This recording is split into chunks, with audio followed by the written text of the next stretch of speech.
And I was scanned in 2021 and all was good. And I was scanned in 2022.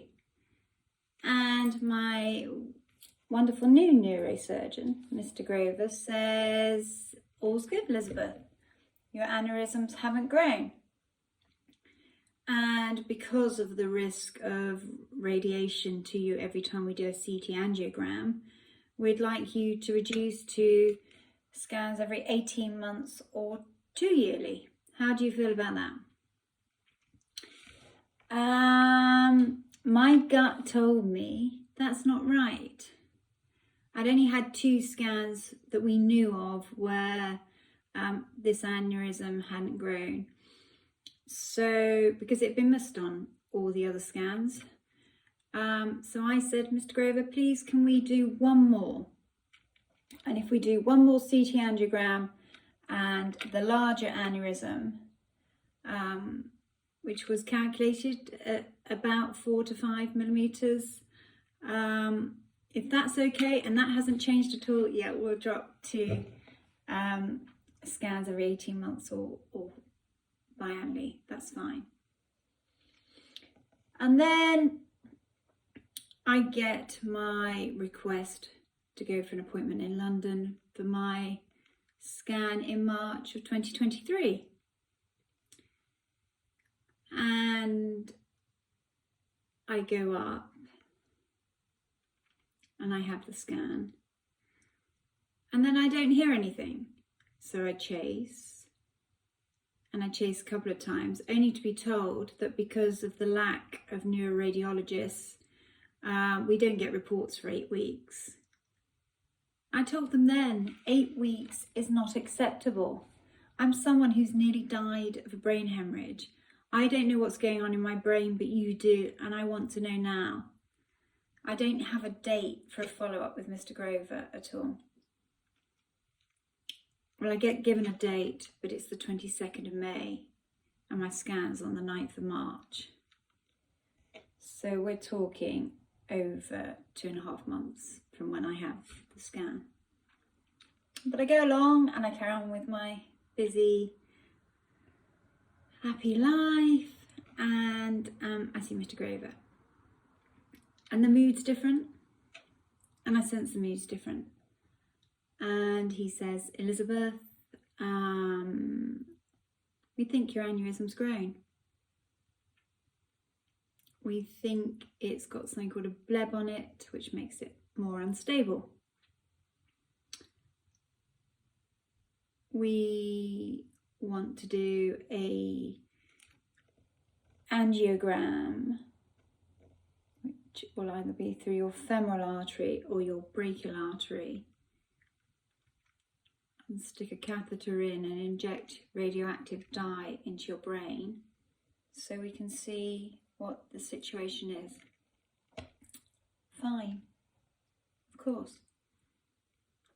Within 2 days, 48 hours, I get the appointment for that angiogram, so I know things. Don't look that optimistic. Never happens in the NHS. You don't get appointments in 48 hours. And on the 21st of June, I go into the National Hospital for my angiogram. Both the doctors and the nurses know about the level of care I got that day on an ward. I have explained my concerns, and I won't voice them here, but it's quite clear that nurses are under too much pressure, there are too many demands placed upon them, and patient care is very much bottom of the list. But I have my angiogram later that day. And I get an appointment to see Mr. Grover again. And I go up on the 3rd of July with my wonderful Margie. And we go in, and there's the neuroradiologist who did my angiogram. That's not a surprise, but when we're joined by 2 other doctors, it becomes clear that there's something more to this. And very clearly, my aneurysm has grown. Very clearly, I need brain surgery. Very clearly, if I don't have that surgery, the ticking time bomb in my head is liable to go off and would probably kill me next time. And so, yeah, that's where I've got to, age 58.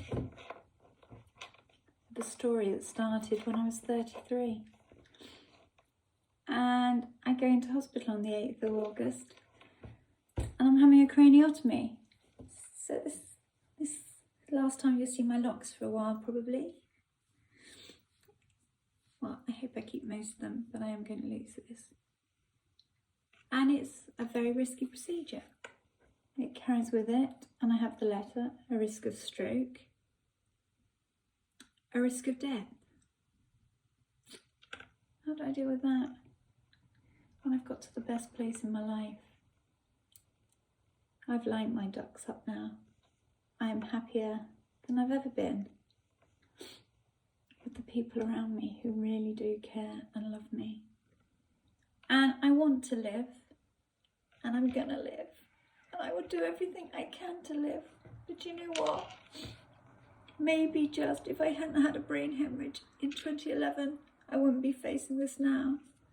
Because the thoughts are, this aneurysm is the remainder of the aneurysm, the giant 25mm aneurysm, which ruptured in 2011, caused by medical negligence. So my message is, please, please, please, we need better neurological care in the United Kingdom.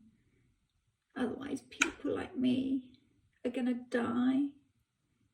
People are going to be left disabled and despondent and without a life, which is where I was in 2011. So thank you so much for listening to me. If you've spent the time going through these videos, I'm really pleased, because you might have learned just something about what a devastating impact a brain injury can have on someone, and a brain injury that's caused by a lack of neurological and neurosurgical resources in the United Kingdom. But my aim is, I'm going to make a few more videos and I'm going to tell you how good I'm doing. And I really hope I'm doing good, because the Brain and Spine Foundation is so important to me, and I want to do whatever I can to make things better for the 11 million people like me out there in the UK at the moment. Bye-bye.